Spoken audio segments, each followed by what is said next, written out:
سەرەتای هەفتەی داهاتوو لە سەرتاسەری هەرێمی کوردستان تاقیکردنەوەی وەرزی دووەمی پۆلە ناکۆتاکان دەست پێ دەکات و لە ڕۆژانی 26 و 27 ئەم مانگەش تاقیکردنەوەی وەزاری و نیشتیمانی بەڕێوە دەچێت.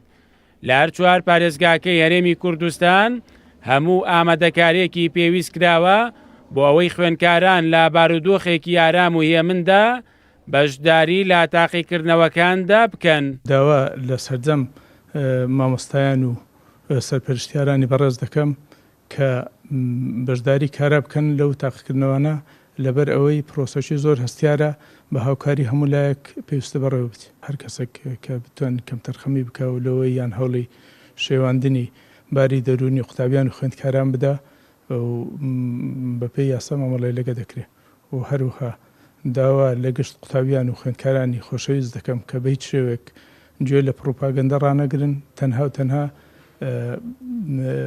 بڕوایان بەخۆ بێت و بۆ دەرونێکی ئارام بستنە هۆڵەکانی تاقیکردنەوە.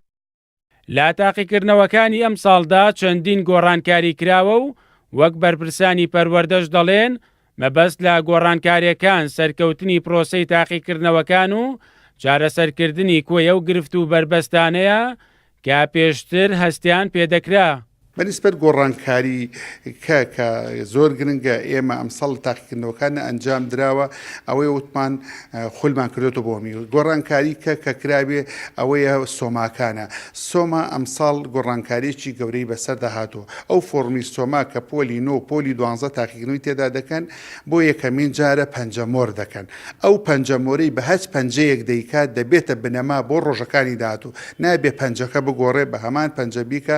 ئەمەش یەکێکە لەو ڕێگرانی کە دەکرێت لە غەشکردن بگیرێ بۆ ئەوەی قوتابی بزان کامە فۆرمی خۆیت و کەسیش نەتوانێت سبینێ هیچ ڕاوبۆچوونێکی هەڵی لەسەر ئەمە هەبێت. هەر کەسێ غەش بکە ئەم ساڵ و ساڵی داهاتووش ناتوانێت بەژایی تاقیکردنەوە بکە. ئەمە بەڕاستی خۆی قەرارێکی زۆر قورسە بۆیە وا دەکا لە خوێندکار بە هیچ شێوەیە پەنا بۆ غەشکردن نەبات. تاقیکردنەوەکانی ئەم ساڵی خوێندن دەکەوێتە مانگی ڕەمەزان و بۆ ئەمەش وەزارەتی پەروەردەی حکوومەتی هەرێم هەموو ئامادەکاریەکی کردووە بۆ ئەوەی لە هۆڵەکانی تاقیکردنەوەدا گەشێکی ئارام و بێگرفت بۆ خوێندکاران دابین بکرێت.